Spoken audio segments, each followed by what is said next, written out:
प्यारे बच्चों, आज मैं वर्ग दशम विषय संस्कृत पाठ दूसरा शीर्षक है गुणवती कन्या के बारे में आज मैं पढ़ने जा रहा हूँ। तो गुणवती कन्या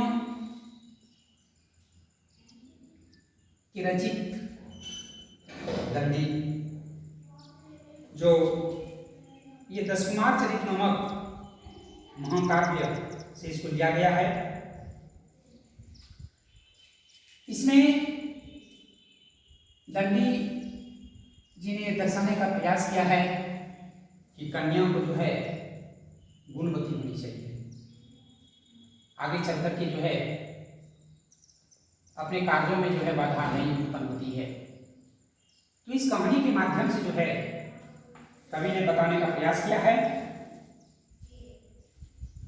कि अस्थि द्रविडेषु कांची नाम नगरी तस्या नाम एक कोटिसार श्रेष्ठी पुत्र शक्ति कुमारो नामासी सो अष्टादश वर्ष देशीय चिंतापन्न न अस्ति दाराणाम अनुगुण दाराणाम वा सुखम तत् कथम न गुणवत् विंदेयम कलत्रम सा वस्त्रान अपितु द्वेषारी प्रस्तो द्वार गहनाय भुवम अभ्रमत या कामपि लक्षणवती कन्या विलोक्य स्वपृच्छति भद्रे सकलोसु की मनेन साली प्रस्थेन गुणवदनम अस्मान भोजितुम एवं किते हसिता वदत गृहातिगृहम प्रविश्या भ्रमत। कहता है कि द्रविड़ प्रदेश में कांची नाम की कोई नगरी है, वहां करोड़ों संपत्तिवान सेठ का पुत्र शक्ति कुमार रहता था।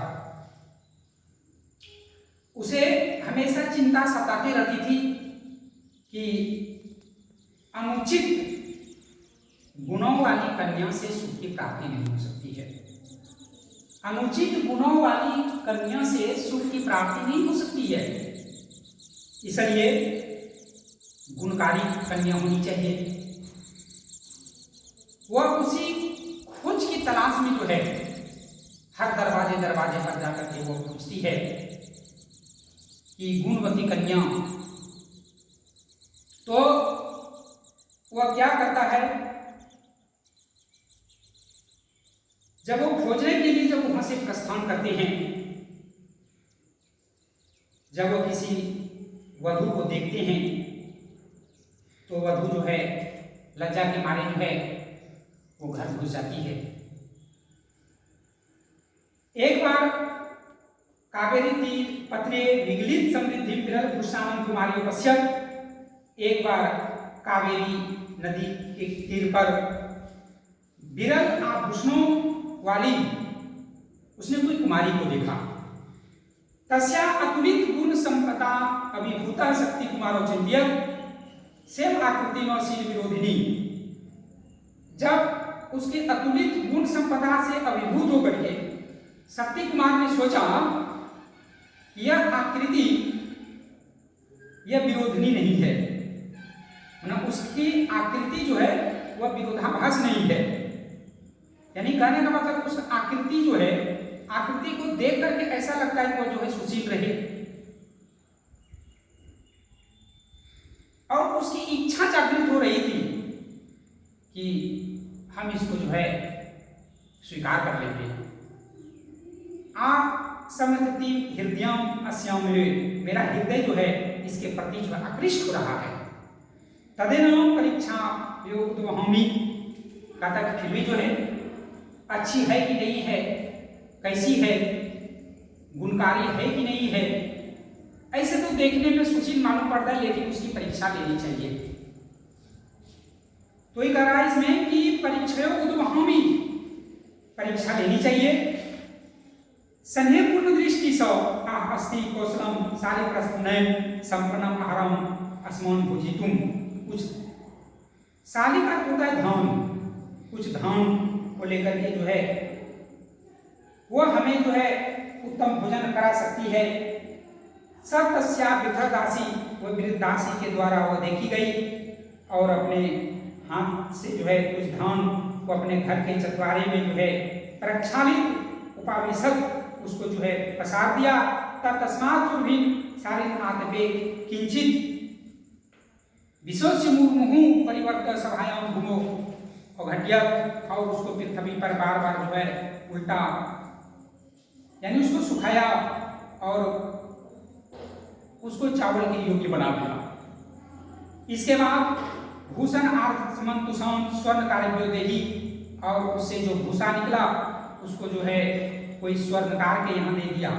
तेभ्यो लब्धा भी काकिनी भी काष्ठानी अस्थाली सराद्वयं चहार तान तंबुलान उपलेन उसलेन आदि सुपेन सुदित्वा अपस्थित जलेन प्रक्षाल्य।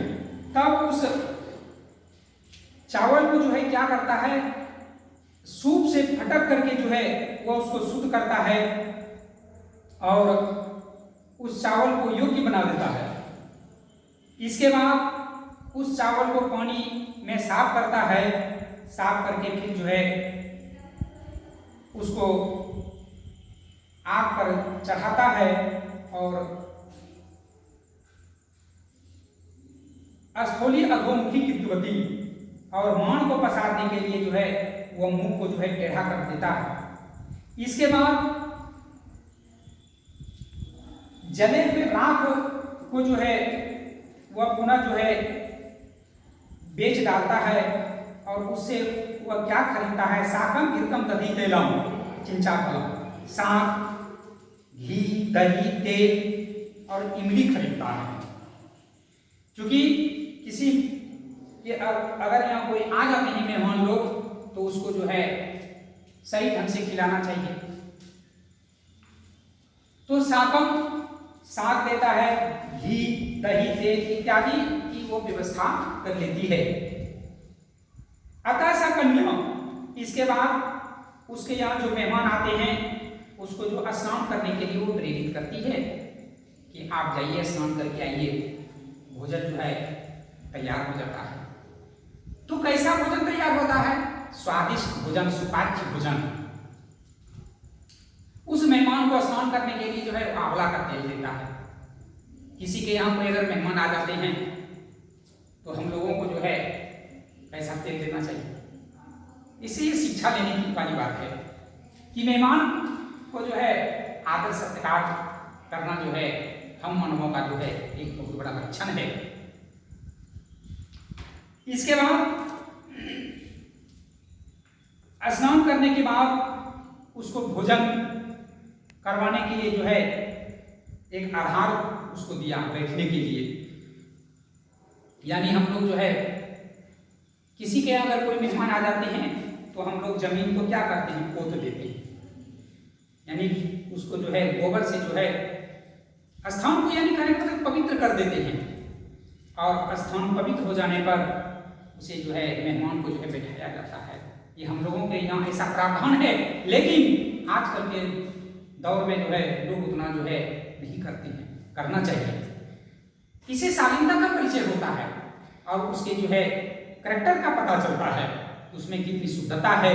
इसलिए शुद्धता को बनाए रखने के लिए मेहमान को जो है अनेक तरह से जो है उनका स्वागत करना चाहिए। इसके बाद उस मेहमान को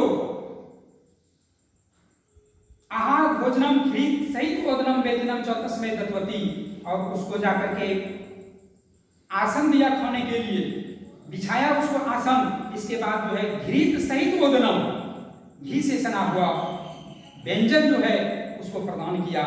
मद मद में जो है भोजन को स्वादिष्ट करने के लिए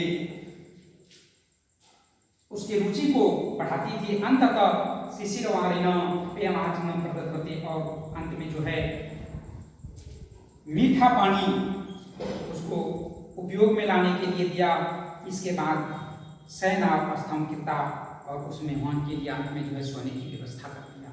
खाना खाने के बाद जो है उसको आराम चाहिए। यह ऐसा विधि का विधान है कि आराम चाहिए, खाना के बाद जो है लोगों को आराम चाहिए, इसलिए उस मेहमान को जो है आराम करने की व्यवस्था कर दिया। इससे इस कहानी से ये पता चलता है कि नारी में जो है ये सब गुण होना चाहिए, तभी जो है उसका घर जो है सुचारू रूप से चल सकता है। अगर ये सभी नारियों में अगर गुण नहीं है तो उसका परिवार जो है आगे की ओर जो है नहीं बढ़ पाता है और गर्भ में जो है वो चला जाता है। इसलिए इस कहानी से ये शिक्षा मिलती है कि नारियों को जो है किस तरह से जो है मेहमान का स्वागत करना चाहिए। इस कहानी से ये हमें शिक्षा मिलती है। धन्यवाद।